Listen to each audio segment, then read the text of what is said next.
그래서 모든 골짜기가 높아지고 모든 산이 낮아진다. 이런 모든 일들이 무엇입니까? 우리 왕이 행차를 하시는데 그 장애물들을 다 치우고 고르지 못한 길을 고르게 만들고, 그래서 왕이 그 길을 잘 가실 수 있도록 준비하는 그런 것들을 말하는 것입니다. 여러분, 지금도 대통령이 어디를 행차하려면, 어디를 방문하려면 시간 통에 가더라도 미리 경호팀들이 가서 사전 답사를 다 하고 치밀하게 경호작전을 펼치고, 거기 가는데 혹시라도 불편한 것은 없는지 살피지 않습니다. 제가 군대에서 전방에서 군대 생활할 때 사과장 한번 떴다 하면 그 추운 겨울에 며칠씩 고생을 하면서 길 봉사하느라고 추운 겨울에 죽도록 고생했던 생각이 절로나요. 우리 만왕의 왕 되신 주님이 이스라엘 백성들, 하나님의 택한 백성들에게 찾아오셨습니다.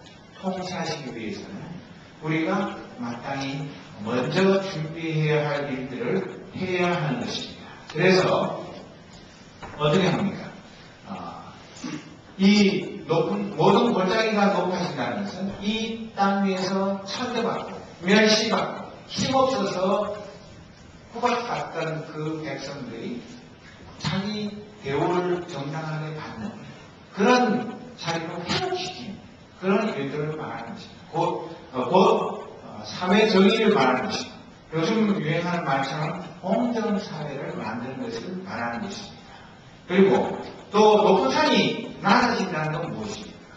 교만하고 많이 가지고 이 세상에서 많은 것을 누리는 사람들은 겸손하게 하나님 앞에, 나도 그 뒤에 나오는 말처럼 풀과 나의 모든 권력이라든지 부귀영화라는 것은 그 풀의 꽃과 같은 것밖에 아닙니다. 그렇게 고백하면서 하나님 앞에서는 한낱 풀이요 꽃밖에 안 되는 자기 자신인 것을 고백하며 낮아지는 것. 그러니까 낮은 사람은 돋워서 높이고, 높은 사람은 낮추어서 고루 평평하게 평등하게 그런 사회를 만드는 것, 그런 세상을 만드는 것을 말하는 것입니다. 그렇게 되지 않으면 하나님이 통치하시려고 해도 교만한 사람은 하나님보다 더 높고, 가난하고 힘없는 사람은 입이 있어도 말을 못하고, 자기가 사람인지 벌레인지 짐승인지 분간을 못하는 그런 불공평하고 불의한 나라에서는 하나님이 왕으로 통치하실 수가 없는 것입니다. 그런 불의 때문에, 그런 사회적인 부정이 때문에 여자들이 수없이 권력자들을 향해서 같은 자들을 향해서 올바른 통치를 하라고 외쳤지만 그 하나님의 명령에 불순종함으로 인해서 심판을 받고 나라가 망하고 포로가 되는 그런 슬픔을 겪게 된 것입니다. 그래서 고린도전서 1장 28절 말씀에 보면 하나님께서는 세상에 비치한 것들과 멸시받는 것, 그리고 아무것도 아닌 것들을 선택하여 유력한 것들을 멸하셨습니다. 이것은 하나님 앞에서 어느 누구도 자랑하지 못하게 하기 위해서였습니다. 그러나 여러분은 이러한 하나님에게서 나서 예수 그리스도 안에 있게 되었습니다. 예수님은 하나님께로부터 오는 우리의 지혜와 의와 거룩함과 구속이 되셨습니다. 이 하나님의 참된 진리, 이것을 소유한 자가 진정한 부자예요. 이것을 소유한 자가 하나님의 친백성이 되는 것입니다. 이것을 갖지 못한 사람은 이 세상에 어떤 것들을 가졌다 할지라도 그는 가난한 자요, 버림받은 자요, 거지에 불과한 것입니다. 험한 땅이 풍야가 되는 것은 붓고 비뚤어지고 험악한 사람들의 마음을 정직하고 올바르고 너그러운 마음으로 변화시켜 주님의 온유와 겸손을 닮아가게 하는 것입니다. 남의 얘기가 아니라 바로 나의 이야기입니다. 우리 교회의 이야기고 우리 가정의 이야기, 우리 사회의 이야기입니다. 우리 가정에서 정말 이런 일들이 날마다 일어나야 합니다. 가정에 아버지는 높고 어머니는 다음이고 자식은 그 다음이고 그러는 것 아닙니다.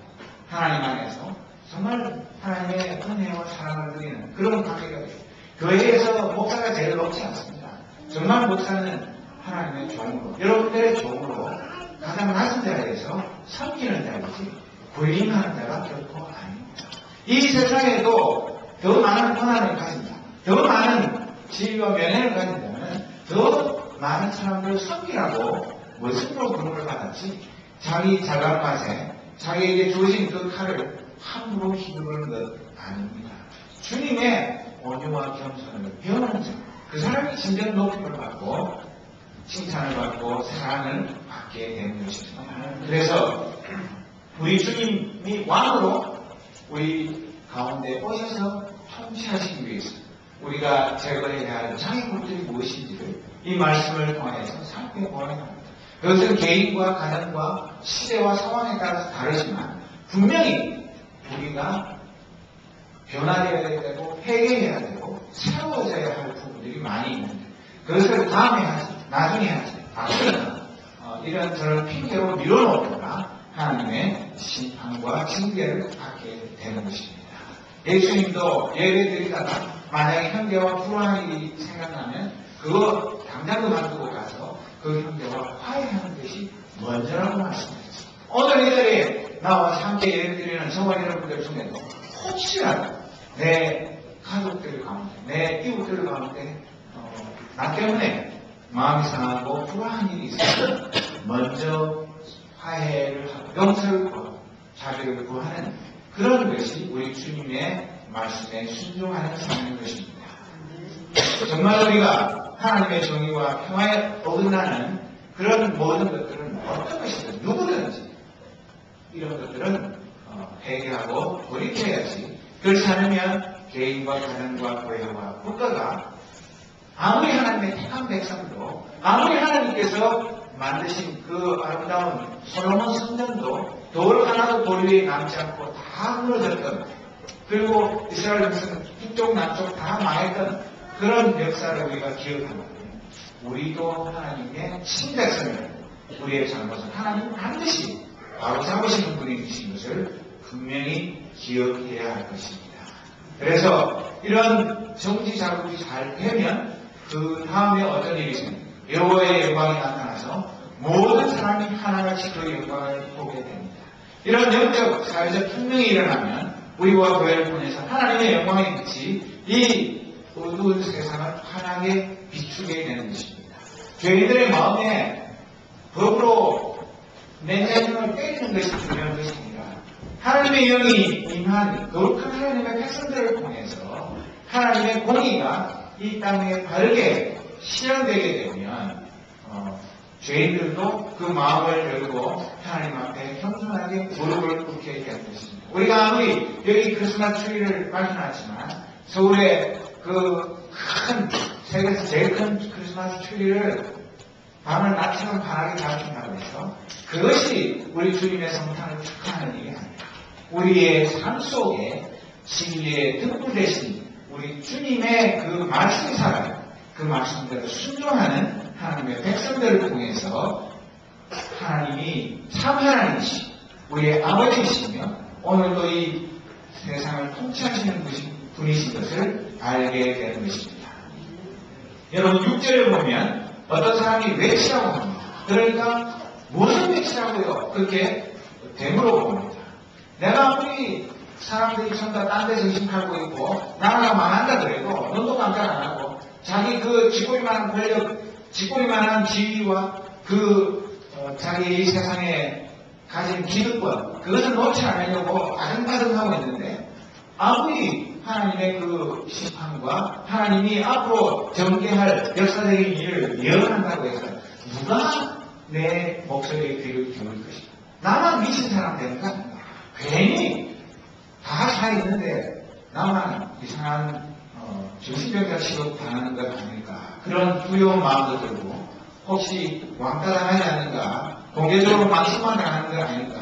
그런 생각이 들겠지만 이 이사야 선지자는 하나님이 명령하셨을 때 그 왕족 출신이요 이스라엘의 영적인 지도자인 이 이사야가 3년 동안 발라보고 맨발로 다니는 그런 일들을 하면서 이스라엘 백성들이 하나님의 그 회개하는 호소를 간절하게 말로 해서 안 되니까 몸으로 했지만 소용이 없었습니다. 오늘 우리는 얼마나 편한 때에 좋은 때에 살고 있습니다. 우리 하나님이 저보고 3년 동안 말로보고 메르슨에서 신발을 신지 말고 있으라고 명령 안 하셔서 얼마나 감사한지 모릅니다. 그러나 정말 우리가 외쳐야 할 것을 외치지 않으면 돌들이 소리 지르게 되는 것입니다. 우리가 이스라엘 선지자만 외치는 것이 아니에요. 우리도 하나님께서 외쳐야 하는 것, 그것을 분명하게 외쳐야 되는데 뭘 외치라고 했습니까? 모든 사람은 풀과 같고 그들의 모든 아름다움은 들의 꽃과 같다. 여호와께서 그 위에 숨을 내시면 풀은 마르고 꽃은 시들다. 정말로 이 백성은 후에 지나지 않는다. 풀은 마르고 꽃은 시들지만 우리 하나님의 말씀은 언제나 이루어진다. 여러분, 이 세상에 아무리 강력한 제국도 망하지 않는 제국이 어디 있습니까? 아무리 큰 기업도 세월이 지나가면 다 망하게 되어 있고 변하게 되어 있고 누구든지 다 마찬가지입니다. 모든 사람은 풀과 같습니다. 재왕이든 권력자든 기업인이든 학자든 누구든 예외 없이 풀과 같은 것이 우리 인생의 모습입니다. 그것을 분명히 알으라고 외치라는 것입니다. 그리고 우리가 가지고 있는 모든 국위영원한 것은 꽃과 같다. 여기에는 개인과 국가와 어떤 특정인 모두를 포함한 말씀입니다. 그러나 푸른 마르고 꽃은 시들지만 우리 하나님의 말씀은 언제나 변함없이 시행된다. 이것을 분명하게 외쳐야 하는 것입니다. 아무리 힘센 사람, 똑똑한 사람, 재주가 많은 사람이라 할지라도 하나님이 그 입술만 불어도 순식간에 없어지는 것. 그것이 우리 인생의 본 모습입니다. 그런데도 교만하고 하나님 없이도 우리가 발을 다 쌓고 우리끼리 파라다이스를 만들 수 있는 것처럼 거짓말하는 자들이 있지만 그런 거짓말에 속아서는 안 됩니다. 불확실성이 더 짙어지고 상대주의 시대라서 절대적인 진리는 없다고 말하는 시대입니다. 이런 포스트 모던 시대에 보아라 너희의 하나님이시다 라고 예루살렘뿐만 아니라 유다 마을을 향해서 온 세계를 향해서 우리는 힘있게 외쳐야 하는 것입니다. 어떻게 외칩니까? 말로 복음을 전하는 것도 중요하지만 우리의 삶을 통해서 이 세상 사람들이 저 사람들 삶 속에 살아계신 하나님이 그 안에 임재해 있다는 것을 증거하는 그런 삶을 살아야 하는 것입니다. 그것이 우리가 하나님의 부름받은 존재의 이유인 것입니다. 그래서 외치고 난 다음에 어떻게 합니까? 보아라 주 여호와께서 능력의 하나님으로 오십니다. 주께서 그 능력으로 모든 백성을 다스리실 것이다. 보아라 주께서 백성에게 주실 상을 가지고 오시니 그들의 행한 대로 갚아주실 것이다. 여호와께서 목자처럼 자기 백성을 돌보시고 팔에 양을 안으시고 가슴에 품으시고 어미와 그 새끼들을 친절하게 이끌 것이다. 하나님이 이렇게 되었을 때 왕으로 목자로 오셔서 우리를 친히 통치하시는데 권위로 위엄으로 그런 거로 통치하는 것입니다. 너무나 사랑으로 자비로 온유로 통치하시는 하나님 그런 모습을 우리에게 말씀하고 있는 것입니다. 이 세상에서는 조금만 높은 자리에 있어도 그 사람 바로 만나기 어렵습니다. 앞에 누구를 거쳐야 되고 비서에 미리 예약해야 되고 절차가 복잡합니다. 그러나 이 우주 만물을 만드시고 통치하시는 하나님은 우리와 직접 1대1로 대면하시기를 기뻐하시는 하나님이시고 우리를 기르는 양처럼 품에 안으시고 새끼 양과 어미 양을 다정하게 그 보폭에 맞추어서 인도하시는 그런 목자 되신 분이시라고 자신을 소개하고 있는 것입니다.